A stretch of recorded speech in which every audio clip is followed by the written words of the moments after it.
Então, queridos e queridas, hoje a gente vai falar, então, começar falando, né, sobre a questão da identidade sexual, que eu acho que é uma questão, assim, que a gente tem mudado bastante a perspectiva dentro de biodança, né?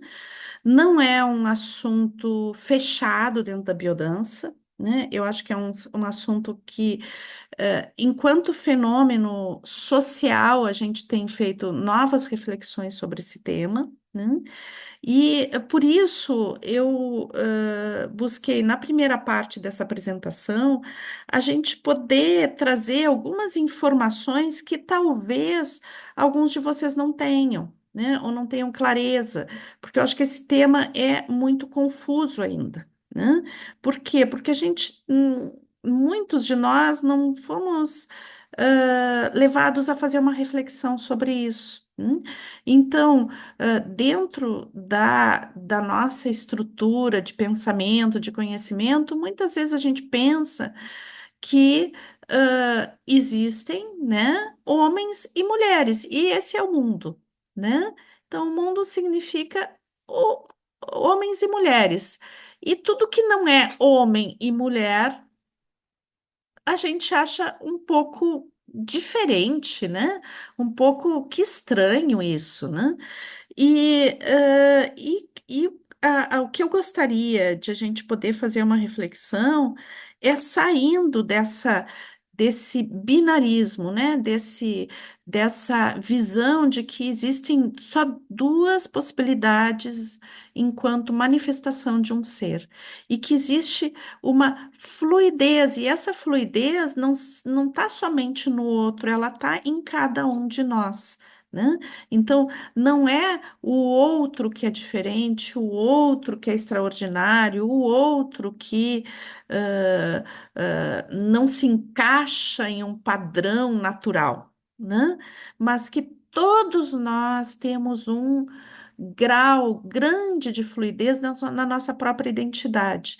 E que o fenômeno em si da identidade, que é um fenômeno importante dentro da biodança, dentro da estrutura teórica da biodança, né? É claro que a identidade é um fenômeno que vem da filosofia, né? Ela é algo que faz parte das teorias da filosofia, e das perspectivas da filosofia, mas quando ela encontra a questão da sexualidade, né? Ela ressalta algo que é inerente à própria identidade, que é a fluidez. Né? Então, se a gente pegar a definição de identidade dentro de biodança, né, é algo, não é algo rígido e fixo, né? Eu nasci assim, eu vou ser sempre assim, né?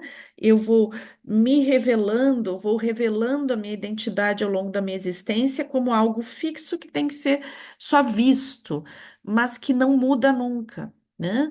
Na realidade, a nossa identidade ela tem um grau de fluidez muito, muito forte, né? Muito potente. Então, nós somos seres adaptáveis e somos seres em constante transformação.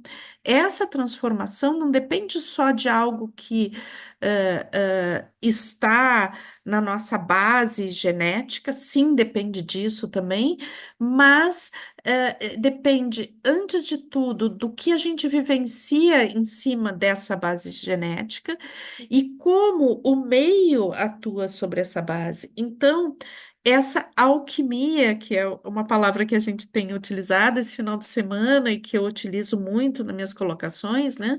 Essa alquimia do ser é isso que vai fazendo com que a gente se transforme, né? E se manifeste no mundo. ah, não é posto anteriormente, né? Não é algo que determinista. Eu nasci dessa forma e vou me transformar em determinada, de uma determinada forma e ser esse ser que eu fui programado para ser. Não existe esse determinismo, né? Então, o que acontece é que eu vou me construindo à medida que a vida vai me oportunizando experiências, relações, e isso vai fazendo com que eu descubra muitas possibilidades de mim mesmo. Isso, quando incide sobre a sexualidade, é da mesma forma, né?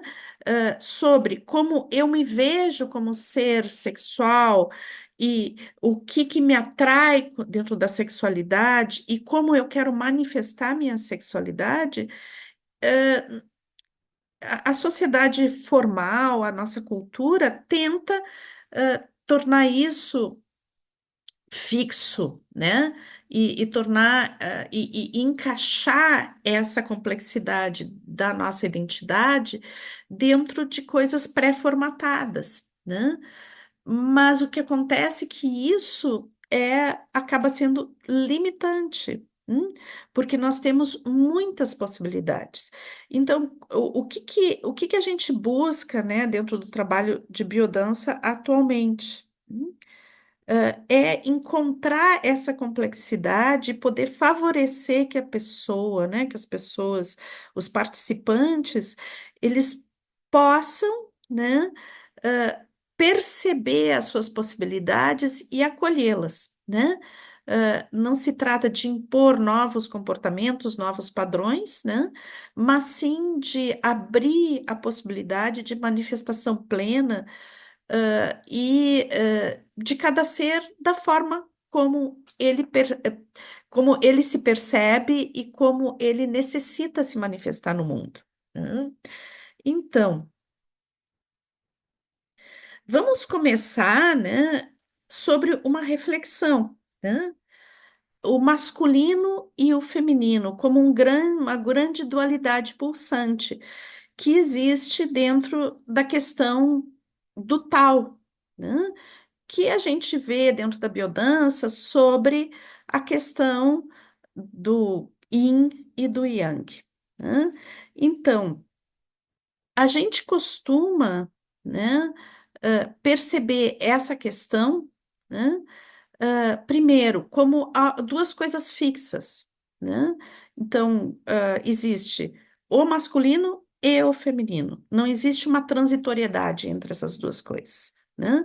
Mas o próprio tal, ele vai nos trazer, né, que dentro de um princípio existe o outro princípio. Essas bolinhas dentro do tal, né, que aqui não despropositalmente eu coloquei como Sol e Lua, que tem a ver num sentido simbólico, tem a ver muito com a questão simbólica, né, do masculino e do feminino. Só um pouquinho que eu vou tomar um pouquinho de água, pessoal.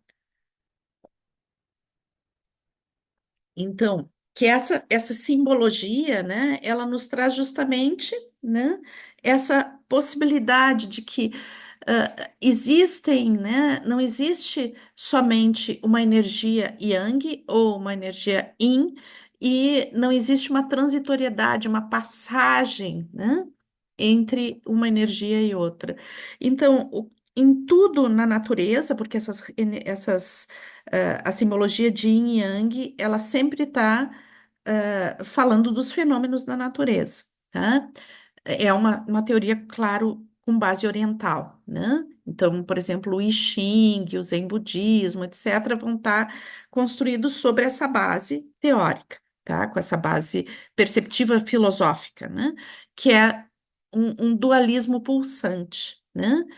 Mas o que que a gente pode perceber dentro desse dualismo pulsante? Que não são realidades estanques, né?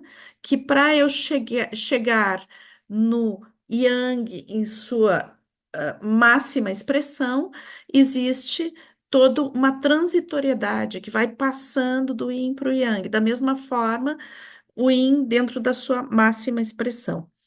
Daí, essas duas energias, né, essas duas energias que têm a sua manifestação plena como enquanto energias em duas polaridades, mas que existe toda uma passagem, né, que eu acho que talvez o arco-íris seja uma forma bem interessante de a gente perceber isso, né, essa passagem de uma polaridade à outra, né? Esse fluir, né?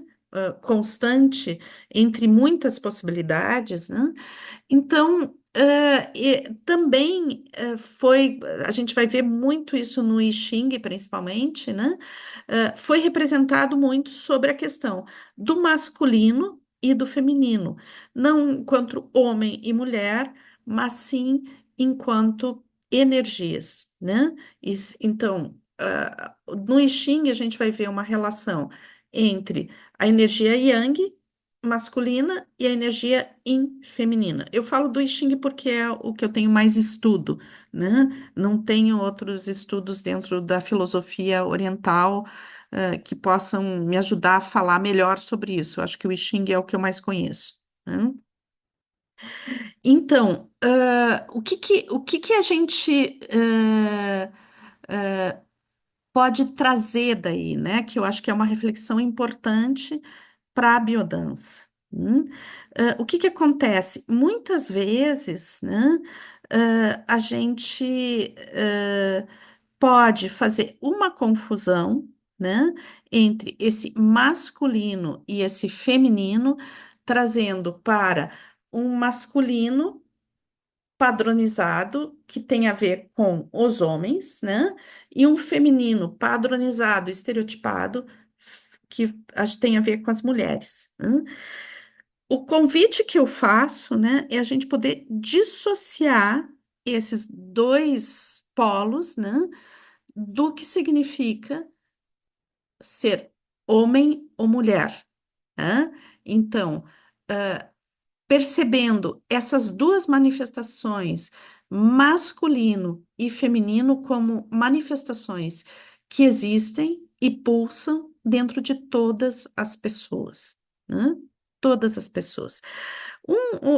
Até no congresso eu conversei com um rapaz e ele me disse: Ah, Mirtz, mas por que então que a gente não chama simplesmente de yin e yang, né?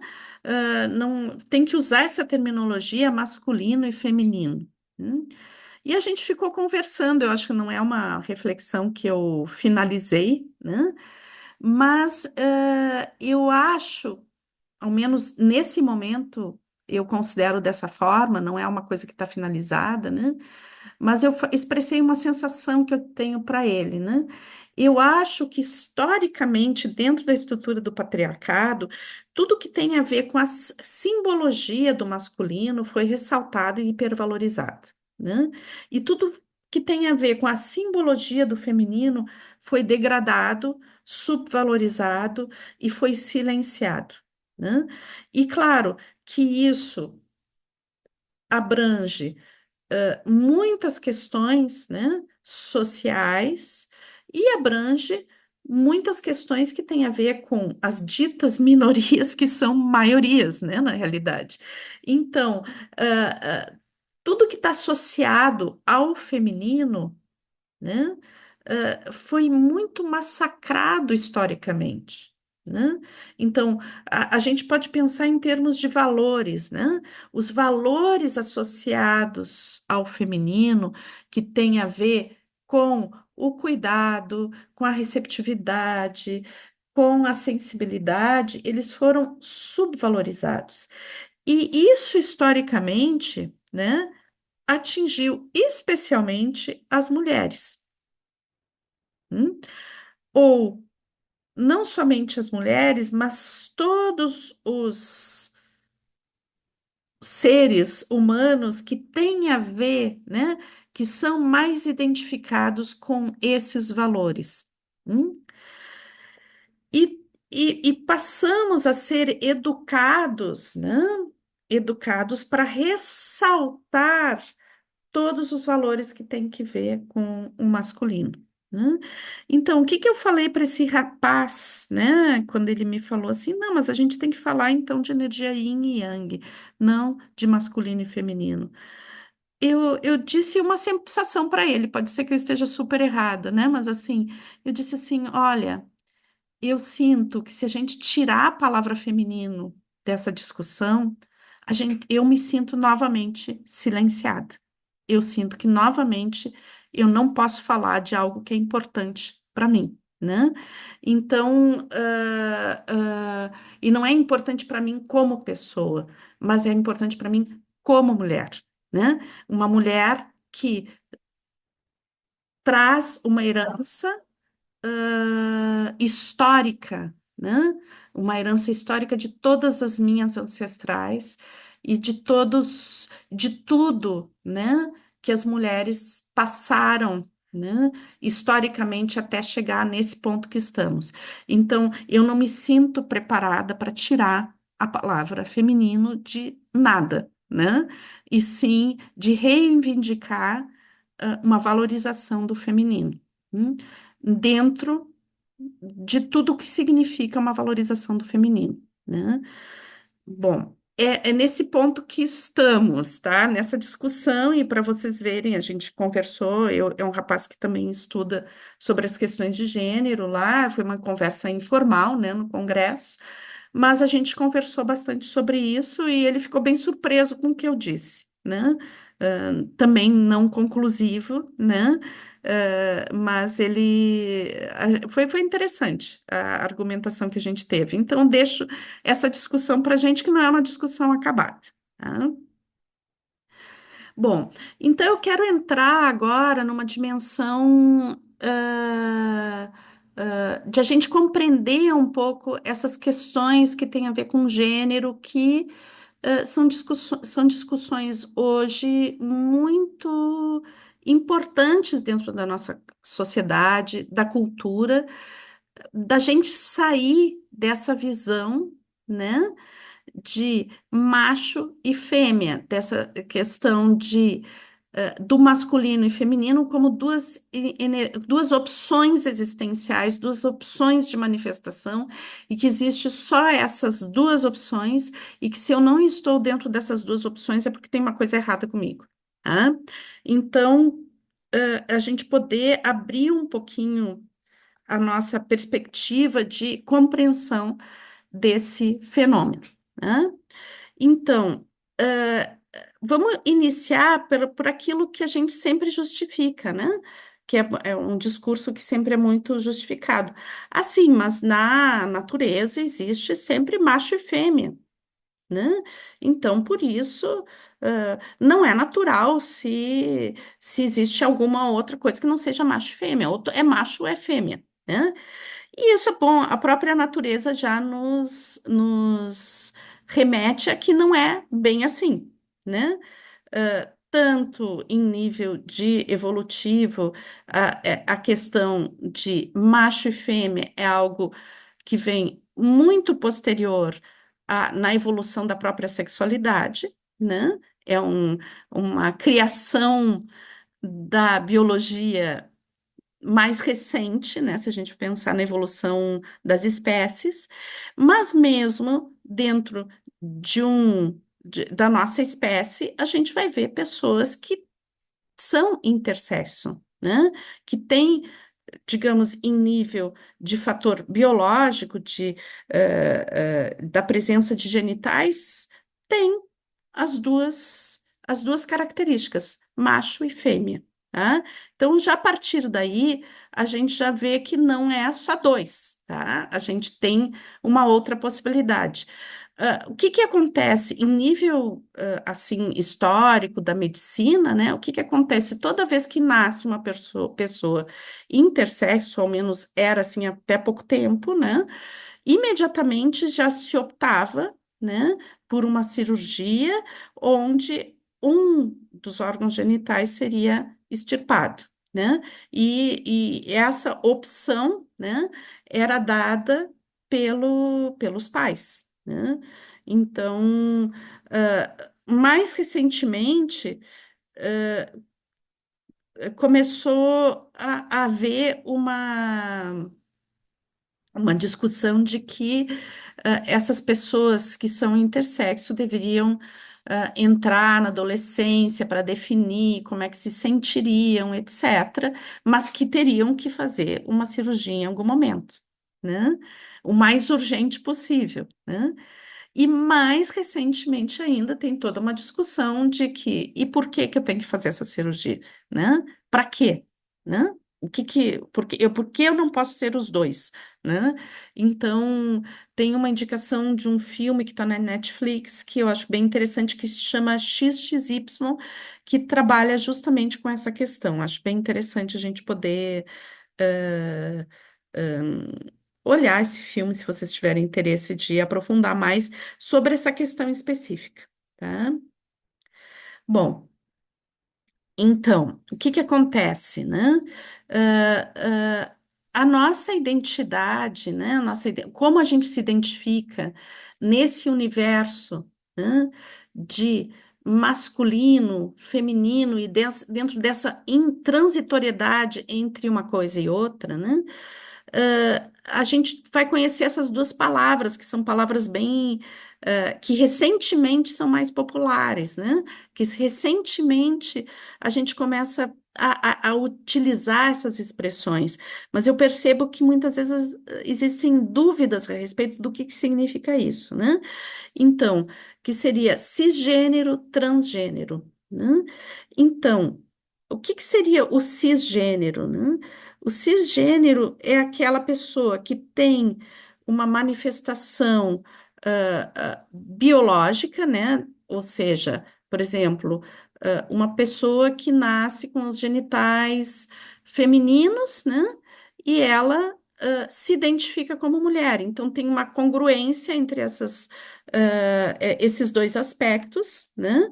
E então, a gente coloca a terminologia cisgênero, né? O transgênero é quando não existe uma congruência entre esses dois fatores. Então, existe uma fluidez entre esses dois fatores. Nem sempre eles estão juntos, né? Existe uma fluidez nisso. Então, a gente vai chamar de transgênero. E dentro, né, dessa questão, muitas vezes a gente pensa assim, isso tem a ver com homossexualidade e heterossexualidade. Não se resume a essa questão, tá? Essa questão da homossexualidade e da heterossexualidade ou a bissexualidade, né, tem a ver com aquilo que me atrai, né? Então, muitas vezes a gente pensa assim, ah, um homem transgênero, ele deve gostar de pessoas assim ou assado. Não, ele pode, tem um espectro enorme, ele pode estar dentro da homossexualidade, da bissexualidade, da heterossexualidade, ele pode transitar entre essas possibilidades, né? Então, o que que significa essa questão da homossexualidade, bissexualidade, heterossexualidade, né? Significa aquelas pessoas, aquela ah, parte da humanidade que mais me atrai, que mais me causa atração em nível sexual, né? Então, aquilo que me estimula, que me responde mais em nível sexual. Então, o que que o Rolando vai falar a respeito disso, né? Eu não sei de onde é que ele tirou exatamente essa essa abordagem teórica. Eu não tenho referência das origens de onde ele tira essa teoria, tá? Mas é uma teoria que ele expunha desde lá de quando eu fiz a formação, tá? Então, o que que o Rolando diz? Que todas as pessoas, toda a humanidade nasce bissexual, tá? Então, o que que significa isso? Que eu respondo quando eu sou criança, né, bem bebezinho, eu respondo prazerosamente a estímulos doces, carinhosos, gostosos, de pessoas das mais variadas, né? Então, eu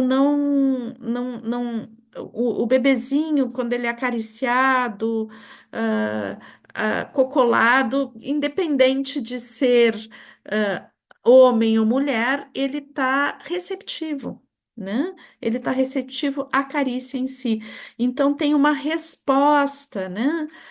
De prazer, que está relacionada, que não está relacionada a uma distinção entre as pessoas ou características específicas. Essas características que vão me ser mais atraentes, elas vão se construindo à medida e vão se revelando, né, à medida que eu vou crescendo, vou tendo as minhas experiências, vou vivendo, vou sentindo, né,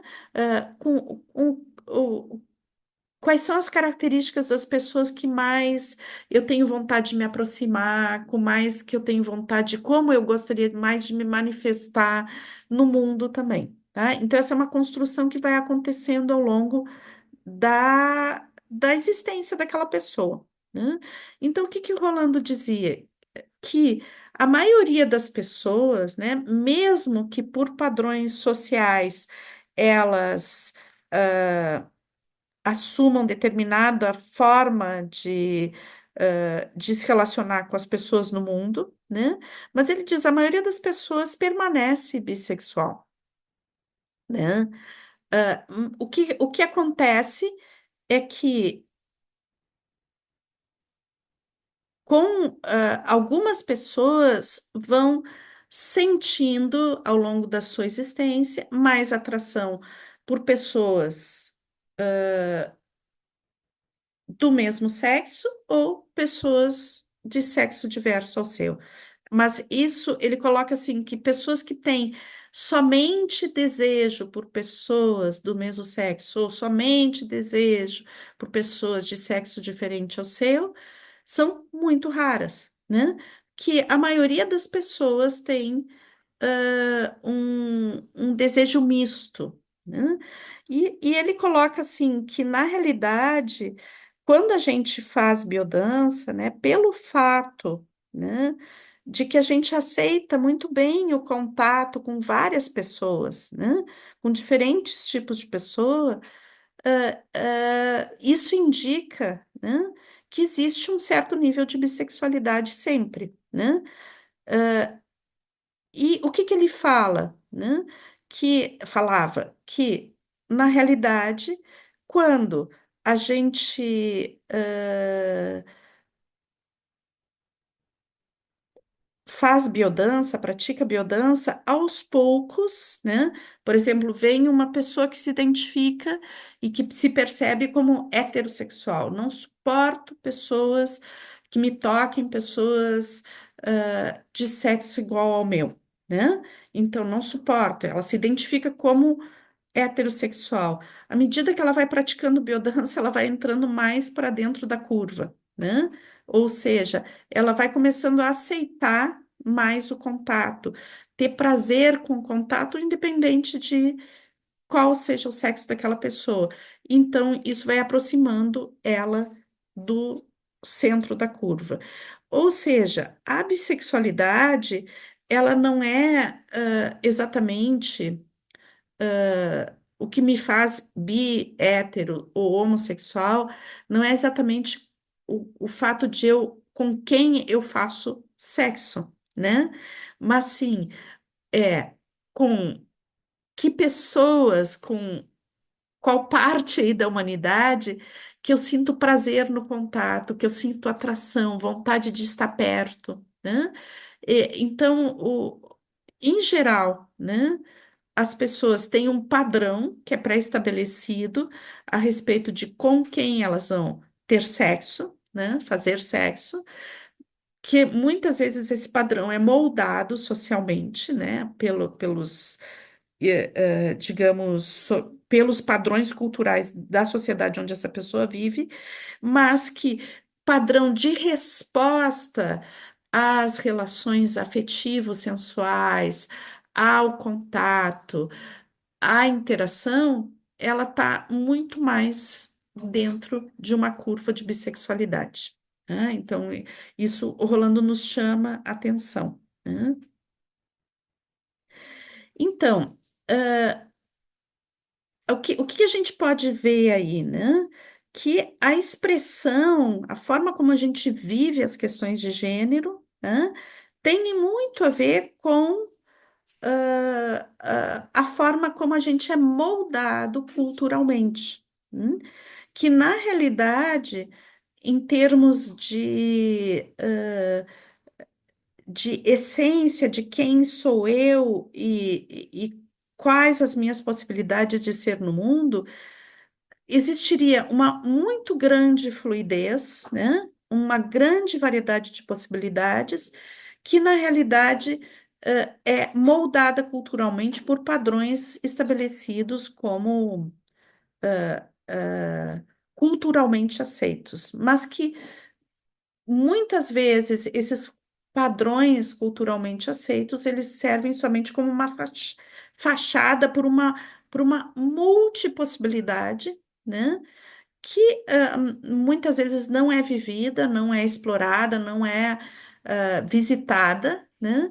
Porque a pessoa sente que sair daquele padrão cultural seria uma coisa patológica, ou seria uma coisa pecaminosa, ou seria uma monstruosidade, ou seja lá o que for, né?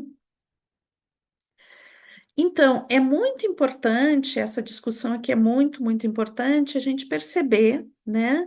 Que estereótipos, né? Ou seja, menina veste rosa, menino veste azul, menino brinca de carrinho, menina brinca de boneca, menina usa batom, menino não pode usar maquiagem, né? Isso são estereótipos culturais, né? O que que a gente tem que pensar, né, profundamente, que o estereótipo não é um arquétipo, tá? Então, muitas vezes a gente olha o estereótipo, né, como se fosse um universo arquetípico e diz assim: não, as mulheres, elas têm que resgatar o seu feminino, então elas têm que dançar assim, elas têm que se comportar de tal forma. Os homens, eles têm que trabalhar dentro do arquétipo do feminino, do masculino. Então, eles têm que fazer danças de tal forma, ou dançar dessa forma, se comportar de tal forma, né?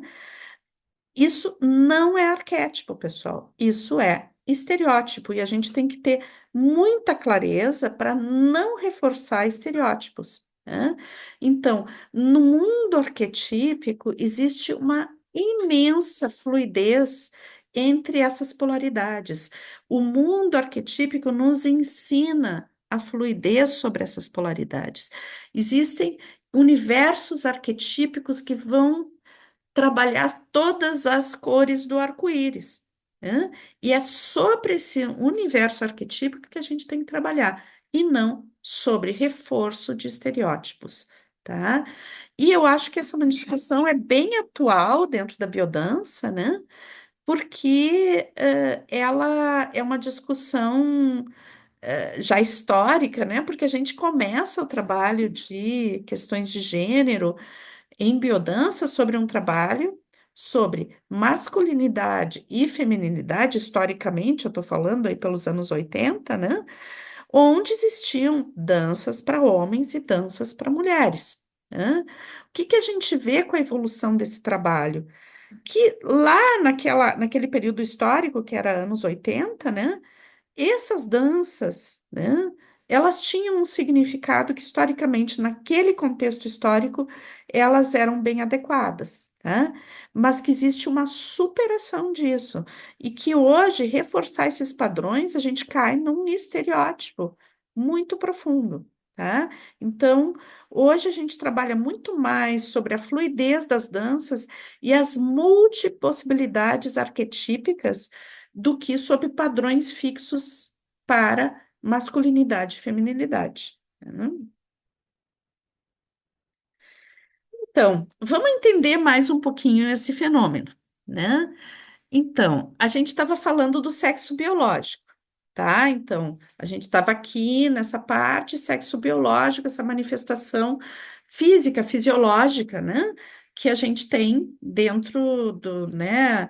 A questão dos genitais, os cromossomas, os hormônios, né?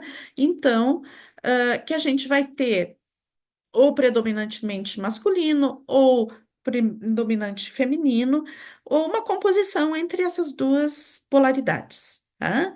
Então, é essa questão biológica, mas a gente muitas vezes pensa que essa questão biológica ela é determinante, tem que ser congruente com todos os outros aspectos, né?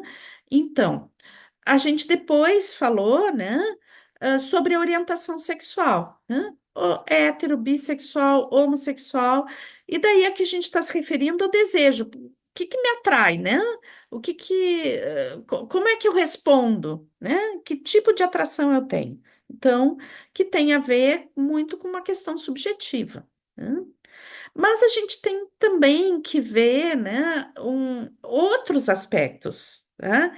Que muitas vezes esses outros aspectos podem estar relacionados à própria expressão da identidade, né? A própria presença no mundo. E que muitas vezes são justamente esses aspectos que são vistos como patológicos, estranhos, e que tentam, né? Que a sociedade tenta moldar para que as pessoas não percebam, né, a diversidade, como se existisse só duas categorias estándar da humanidade e tudo que não fosse encaixado aí fosse algo estranho, algo diferente, algo que tem que ser curado, né? Muitas vezes a questão da cura, né? Como se fossem patologias. E não existe patologia nenhuma aí, tá? Então, vamos ver a questão da identidade, né?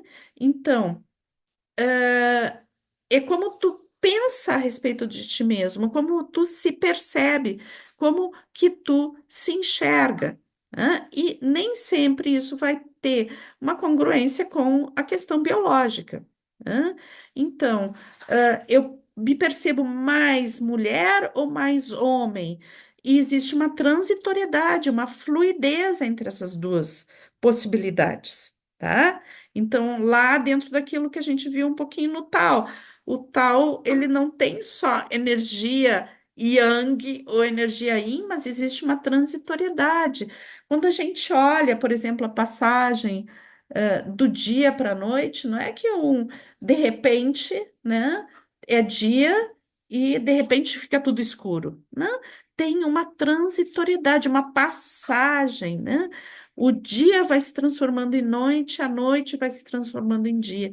Então, a natureza humana tem muito a ver com isso também, né? E a gente pode se posicionar, né, como se reconhecendo como um belo entardecer, né? Ou como um sol a pino, ou com uma noite muito escura, ou com uma noite muito estrelada. Obviamente, eu estou utilizando metáforas aqui, tá? E depois também, não exatamente necessariamente ligado à nossa identidade de gênero, não necessariamente colado a isso, tem a minha expressão de gênero, é aquilo que eu demonstro para o mundo, né? Então, ah, da minha forma de agir, a minha forma de vestir, a minha forma de interagir, de me expressar, né? Então, que pode estar mais relacionado a uma expressão feminina, uma expressão masculina ou uma expressão mista, que tem a ver com androgenia, né? Então, são esses os fatores, né, que vão compor, né, a nossa diversidade de gênero. E dentro de biodança, né, a gente busca acolher as pessoas em toda essa complexidade e ajudar elas que elas sejam mais coerentes possível, né, com a sua diversidade, com a expressão dessa diversidade, que elas possam, antes de tudo, elas mesmas se acolherem nessa diversidade. Hum? Então, aqui a gente tem, não ficou muito nítido, aqui eu não consegui esse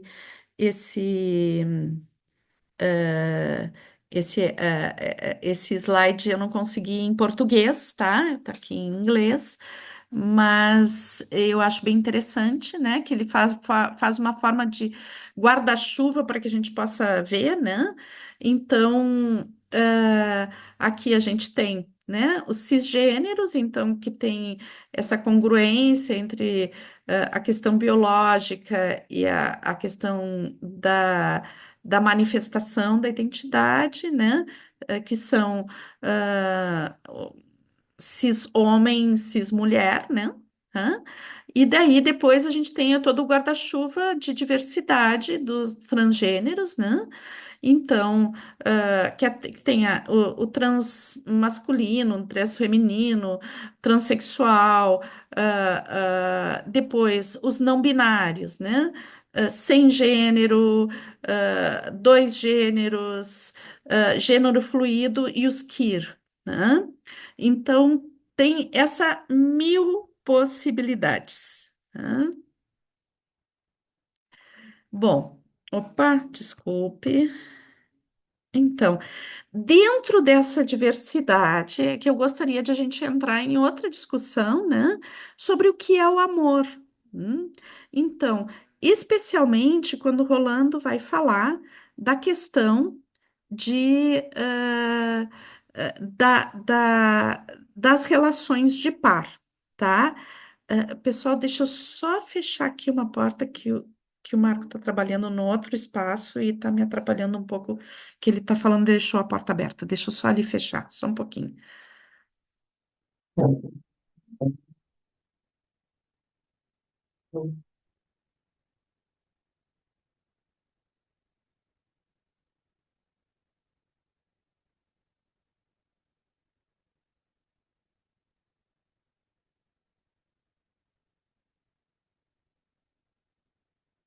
Desculpe, pessoal. Então, a gente poder pensar um pouquinho o que que é essa relação amorosa entre duas pessoas, tá? Por quê? Porque o Rolando faz toda uma, uma relação, né, dessa vivência da relação de par, né? E aqui, como eu falei para vocês, a gente pode pensar que não necessariamente isso tenha que ser um casal, mas pode ser um trisal. Existem outras formas de manifestação do amor, né? Mas o Rolando vai nos falar principalmente das relações de par, tá? E ele fala de uma construção ecológica dessa relação de par, né? O que a gente pode imaginar que é o amor? Hum? E ontem eu falei com vocês que a gente tem uma influência muito forte dentro dessa questão da própria literatura, das histórias, né? Então, uma idealização do que seja o amor. Então, muitas vezes nós temos um sonho, né, de que o amor tenha que ser de determinada forma e que se a gente não viver daquela de determinada forma, então ele não é válido, né?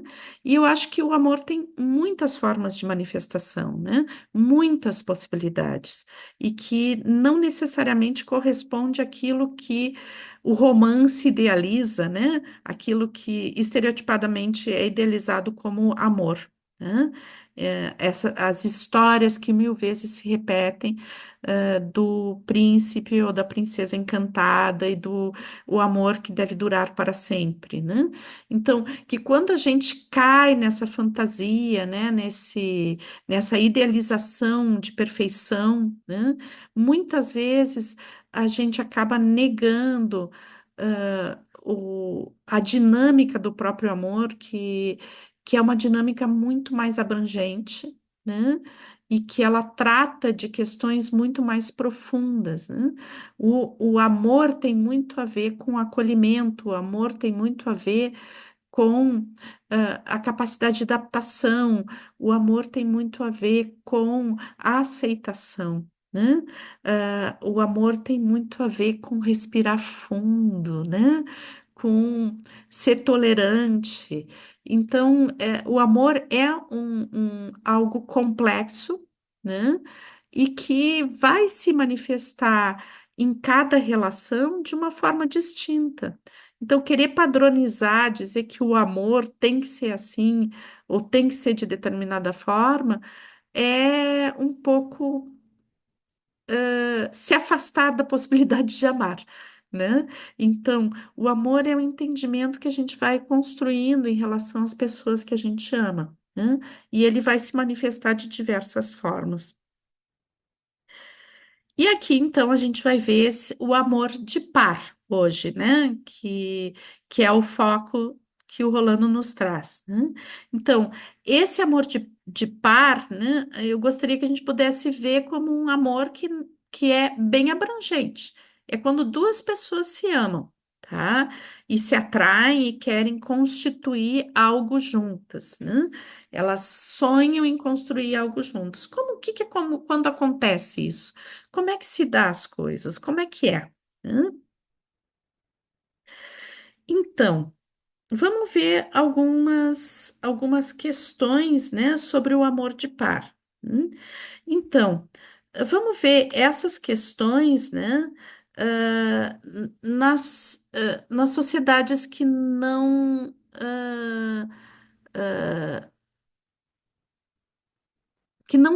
eram estratificadas, né? Então, onde não existia ah, a questão da dessa divisão entre a pessoa que tem onde a relação, né, de par, ela não significava uma relação de poder, né, para resumir a questão. Então, onde um não tem domínio sobre o outro, de onde é que surge essa questão das relações de par, né? Então, ela tem a ver, né, com uma questão de buscar, né, essa relação solidária de acolhimento que nos receba com profundidade. Nós somos uma espécie que é uma espécie uterina, né? Uma espécie que necessita desse acolhimento. Nós, adultos, necessitamos desse acolhimento. Então, a relação de par, ela passa pela dimensão do prazer, do desejo sexual, mas ela passa também por um fenômeno muito profundo de acolhimento. E é algo muito bonito, porque nessas relações a gente vê a comunhão entre a sexualidade e a afetividade se desenvolver de uma forma muito ampla, né? Então, também em nível de fenômeno biológico, né? Isso nos traz uma possibilidade de uma vida, né? Não só de sobrevivência, mas de uma vida plena, uma maior segurança, um sentimento constante de acolhimento, né? É uma possibilidade, não é que seja sempre assim, né? Mas a questão da parceria, né? Da parceria e dos cuidados com a vida, né? O companheirismo. Então, a gente tem isso como centro das relações de par, né? Companheirismo, parceria e cuidado. Então, aqui a gente vê que existe uma união entre o, a possibilidade do prazer em relação ao outro, né? O prazer sexual, mas também do acolhimento, ou seja, a sexualidade ligada ao afeto, né? Nas estruturas de poder, né?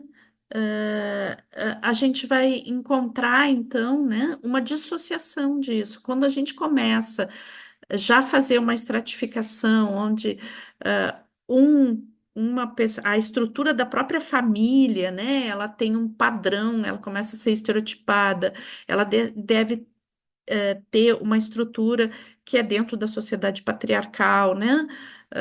Onde o homem, né, ele tem um padrão de comportamento e ele deve exercer uma questão de poder dentro da estrutura familiar. As mulheres devem ser ferramentas importantes de manutenção desse status patriarcal, né? Então, essa estrutura de poder começa a ser manifesta, né?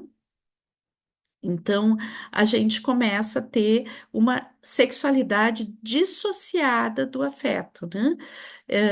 E isso começa a ter o que a gente idealiza como amor, começa a ser corresponder a uma estrutura social, uma organização social, que a gente vai romantizar, idealizar, né? Ah, em geral, como a gente conta essa história, né, esse amor idealizado, ele também passa a ser inacessível, o amor, passa a ser causador, de dor, de sofrimento. Hum? Mais recentemente, então, a gente vai ter, né, já uma reflexão sobre o que é esse amor, né?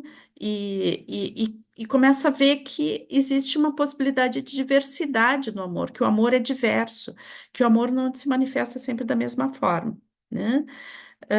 Então, começam a surgir muitos questionamentos sobre isso, né? Mas na sociedade onde a gente vive, muitas vezes também ah, essa diversidade, né? Ela pode encobrir uma aparente liberdade, né? Porque existem, a gente, no mundo que a gente vive atualmente, existe essa aparente liberdade que encobre muitas vezes muitos sentimentos ah, ah, contraditórios, encobre o individualismo, encobre a relação como algo que deve ser consumido, né? E que faz com que a gente não não perceba a relação em si como algo profundo, como a relação como algo que que deve satisfazer ou se não ser descartado, né? Que atualmente a gente tem essa dimensão mais ressaltada, né? Aquilo ou que deve se adaptar ao meu jeito de ser, ou ser descartado, ou ressoa exatamente com aquilo que eu gostaria, ou eu prefiro estar sozinho, né? Então, a gente vai encontrar todas essas possibilidades, né? Que historicamente foram se construindo. Né?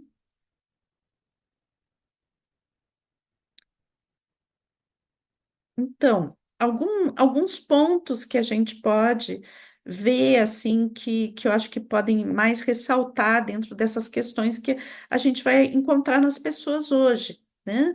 Então, o amor como posse, né? Então, o outro me pertence, a relação como algo fechado, algo que o outro tem que submeter, um tem que se submeter ao outro, né? Então, o outro é um objeto, eu sou um objeto do outro, né?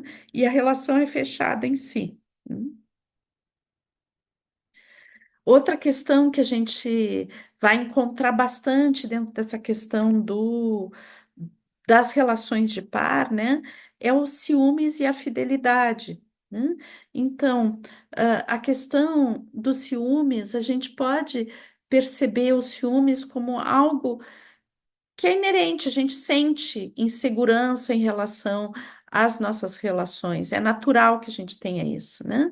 Mas existe uma exacerbação disso quando as relações de poder dentro das relações de par são muito ah, a relação de par está muito construída sobre relações de poder, né? Então, nesse sentido, a questão dos ciúmes e da própria fidelidade ao outro, né? Ela vira um instrumento de manipulação e de sofrimento, né? Então, quando o ciúme está sendo utilizado como e provocado para se exacerbar, né? E vira uma coisa de perseguição, de paranoia, de controle, é importante a gente perceber que é algo que não está falando sobre uma natural insegurança, né? Um medo de perder o amor de uma pessoa que é importante para a gente, mas está já se tornando uma manipulação. Tá? E é muito importante a gente ter a diferença entre essas duas coisas. Né? E daí eu acho que uma questão bem importante a gente poder refletir é a questão da fidelidade. Né? Então, muitas vezes, a gente pensa assim: ah, eu tenho uma relação de par, então eu devo fidelidade àquela pessoa que eu tenho relação de par. Né? E daí, então, a fidelidade vira uma coisa de prisão, né?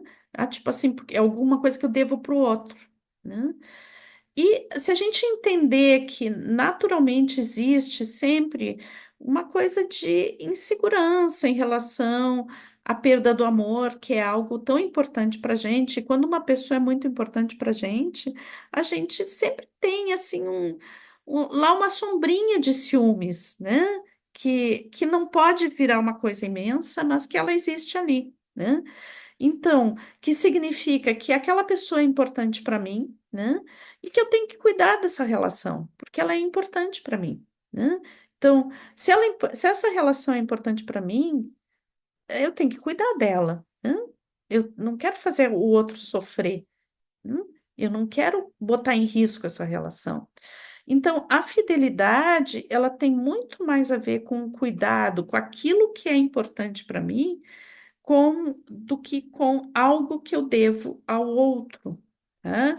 Então, quando a gente fala de fidelidade, a gente tem que trazer a fidelidade possível, que é a fidelidade que a gente tem com a gente mesmo. Então, se uma relação é importante para ti, cuide dessa relação. Seja fiel a si mesmo e não infiel, né? Porque às vezes por uma bobagem, por exercer uma relação de provocar, buscar provocar insegurança no outro para se sentir amado, né? A gente põe em risco as relações e vai adoecendo as relações, né? Então, sim, as nossas relações mais íntimas, elas exigem muito cuidado, muita atenção. A gente tem que cuidar para ver o que que faz o nosso companheiro, a nossa companheira sofrer, para não submeter essa pessoa a um sofrimento. Não no sentido de controlar o nosso comportamento porque é feio, porque é fora do padrão social, mas sim no sentido de cuidado pela própria relação. O que que realmente importa? O que que é realmente importante para mim? É isso que eu tenho que cuidar, né? E saber diferenciar o que é importante do que é banal, né? Porque aí eu vou saber o caminho que eu tenho que seguir na minha vida. Não porque eu devo algo ao outro, mas sim porque eu quero cuidar de algo que é importante para mim. Tá? Então, eu acho que é importante a gente fazer esse tipo de reflexão, né? Para não cair naquilo. Ah, não, a gente decidiu ter uma relação aberta. Tudo bem, a gente decidiu ter uma relação aberta, mas isso implica num sofrimento horrível para uma das pessoas ou para ambas as pessoas, né? Então, não é uma decisão mental, né? É algo que tem que ser construído pela relação de par e ver como que essa relação de par, que é única, que tem uma identidade única, como eu posso cuidar disso, né? Sem um padrão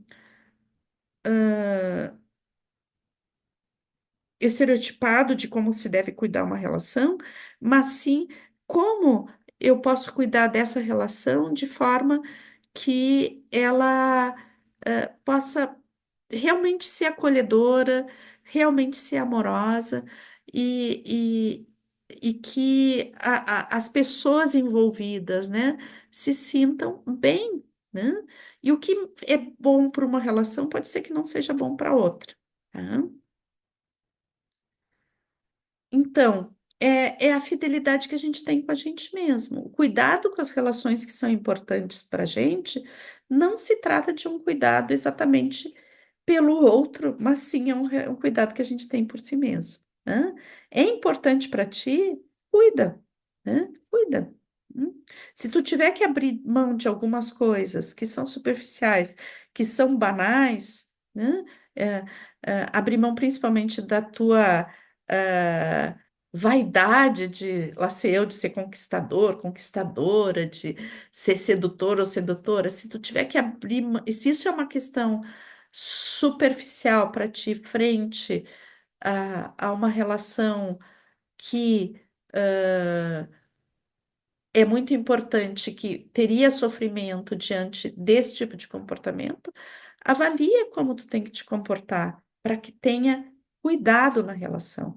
Isso é um cuidado que tu tem contigo mesmo, quando tu cuida da tua relação, né, que é importante para ti. Então, o amor, ele tem muito a ver com o desejo de cuidar, o desejo de cuidar de si, do outro, da própria relação. Amor tem a ver com cuidado. E daí, aqui eu trouxe uma reflexão de um psicólogo, né, sobre alguns dados que ele percebe em relações, né, como eu disse, eu não quero tornar isso algo, estereotipado, mas assim, ele percebe que tem esses dados em relações que são muito harmônicas, né, relações de par. Então, uma compatibilidade psicológica, né? Atração sexual, ter projetos em comum, ter uma convergência em termos de vários aspectos da vida, tanto de coisas que a gente gosta de fazer, de formas de pensar, de coisas que a gente gosta de desfrutar juntos, né? Ah, tem uma boa gestão de fatores que são geradores de estresse, né? Então, os fatores que são geradores de estresse, as pessoas envolvidas têm a capacidade de solucionar junto, de encontrar possibilidades juntas, né? E, e de poder fluir nisso, ser mais tolerante, por exemplo, quando dentro de uma relação existem fatores de comportamento e de formas de ser um de outro, geram estresse em um ou em outro, né? Então, essa capacidade de fluir, de lidar com essas diferenças é super importante, né? Ah, e, claro, essas competências de conexão humana, né? Essa capacidade de estabelecer diversos níveis de conexão. Tá? Então, ele observa o Luiz Alberto Hans, né, que está na Casa do Saber, que ele tem algumas palestras ali. Então, ele nos traz esses aspectos aí que eu achei bem interessante a gente poder trazer.